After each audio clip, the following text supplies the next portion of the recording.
Hello there. It's Deep Reflections today. And today we are pondering on something very important.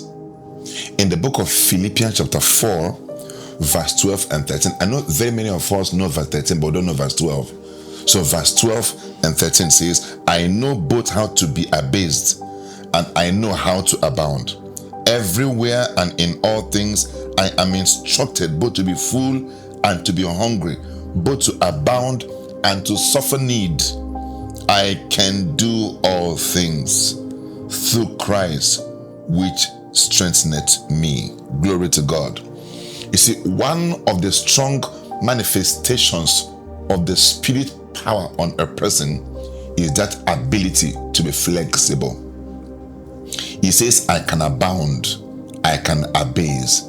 I know how to live in abundance. I also know how to, live in scarcity and when there is nothing.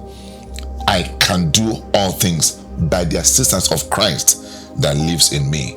You see, refusal to be held sway under the power of anything is an indication of a spirit life.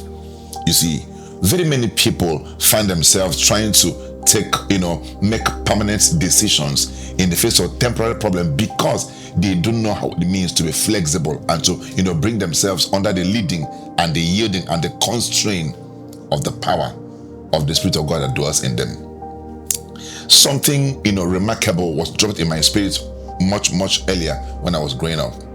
And that thing is, no man who embarks on a journey of by all means will ever turn out innocent. I know how to abound. I know how to abase. I know a miracle has taken place in your life.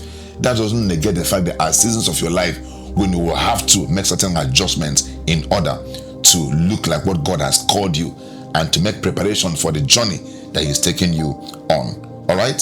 So this day, that I can do all things finds expression in the first verse, in the 12th verse, where it says, I can abound and I can abase.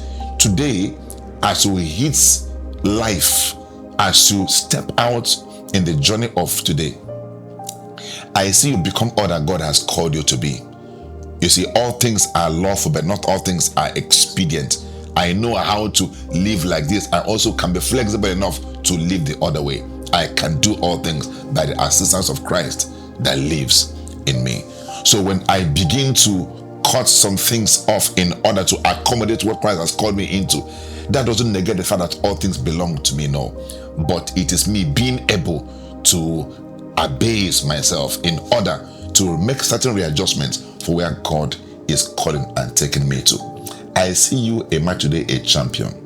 Where you are now, it's not the final, it's not the last, it's not the end of the journey that God is taking you through.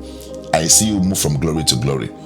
So learn how in every situation to know what the time demands, so as to come out joyful and not being choked by times, by chances, and by circumstances. I see you a winner and a victor. God bless you. Get daily doses of these capsules of faith and these bullet points. Please subscribe to our channel, comment, like, and send me mails and send me direct messages so I can keep a track on you from day to day. And as you do so, keep winning. I love you and you can do nothing to change it.